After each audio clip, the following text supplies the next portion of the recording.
कभी महागठबंधन ने दिया था धोखा, अब सम्राट के दरबार में मिलता है सम्मान। टिकट कटा तो बगावत, अब सीएम के खास सकलदेव बिंद की कहानी। क्या सकलदेव बिंद को मुख्यमंत्री सम्राट चौधरी देंगे रिटर्न गिफ्ट? अपमान से सम्मान तक कैसे बदल गई सकलदेव बिंद की राजनीति को अक्सर शतरंज के खेल से तुलना दी जाती है, लेकिन बिहार की राजनीति इस कहावत को हर दिन नए अंदाज में सच साबित करती है। यहाँ हर चाल, हर फैसला और हर मोहरा अपने आप पर ऐसा असर डालता है कि पूरा खेल ही बदल जाता है। और इन दिनों इसी बदलते खेल के केंद्र में एक नाम तेजी से उभर कर सामने आया। वो नाम है सकलदेव बिंद। कभी मुकेश सहनी के सबसे भरोसेमंद सहयोगी और वीआईपी पार्टी के मजबूत रणनीतिकार रहे सकलदेव बिंद की कहानी किसी फिल्मी कहानी से कम नहीं लगती।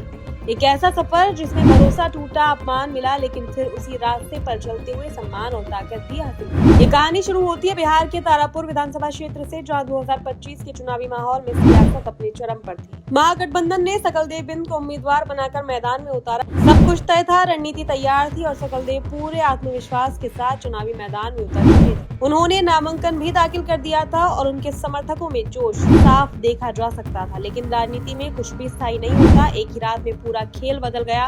महागठबंधन के भीतर समीकरण बदले और राष्ट्रीय जनता दल ने अपने पुराने चेहरे अरुण साह को मैदान में उतार दिया। ये फैसला सकलदेव बिंद के लिए किसी बड़े झटके से कम नहीं था। ये सिर्फ टिकट कटने का मामला नहीं था, बल्कि उनके आत्मसम्मान पर सीधा आघात था। एक अति पिछड़ा समाज से आने वाले नेता के लिए ये घटना केवल राजनीतिक नहीं बल्कि भावनात्मक भी थी।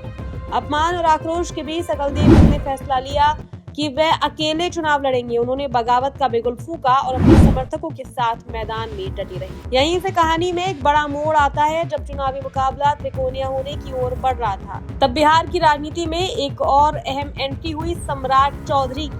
उस समय उनकी भूमिका एक ऐसे नेता की थी जो न केवल राजनीति को समझते थे, बल्कि सही समय पर सही फैसले लेने में भी माहिर माने जाते। जनता के दरबार और राजनीतिक संतुलन को ध्यान में रखते हुए सम्राट चौधरी ने हस्तक्षेप किया। उन्होंने सकलदेव बिंद से बातचीत की और उन्हें समझाने की कोशिश की कि यह लड़ाई केवल एक सीट की नहीं बल्कि एक बड़े राजनीतिक संतुलन की है। काफी विचार विमर्श और संवाद के बाद सकलदेव बिंद ने एक ऐसा फैसला लिया जिसने उनकी पूरी राजनीतिक दिशा बदली। उन्होंने अपना नामांकन वापस ले लिया। ये फैसला आसान नहीं था, क्योंकि इसमें उनका व्यक्तिगत स्वाभिमान और राजनीतिक भविष्य दोनों दांव पर थी। लेकिन इस फैसले के साथ एक और चीज जुड़ी थी, एक वादा। मंच से सम्राट चौधरी ने सार्वजनिक रूप से कहा कि सकलदेव बिंद के इस त्याग को बुलाया नहीं जाएगा और उन्हें उनके कद के अनुरूप सम्मान और जिम्मेदारी दी जाएगी। समय बीता और राजनीति ने फिर करवट ली।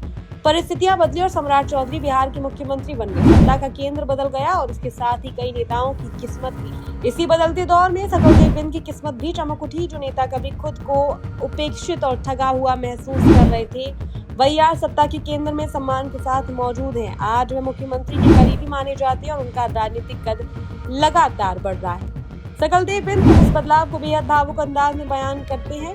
वे कहते हैं कि एक समय था जब उन्होंने मुख्यमंत्री आवास को केवल बाहर से देखा था, लेकिन आज जब वे वहां जाते हैं तो उन्हें सम्मान के साथ अंदर बुलाया जाता है। ये उनके लिए केवल एक व्यक्तिगत उपलब्धि नहीं बल्कि उनके समाज के लिए भी गर्व का विषय है।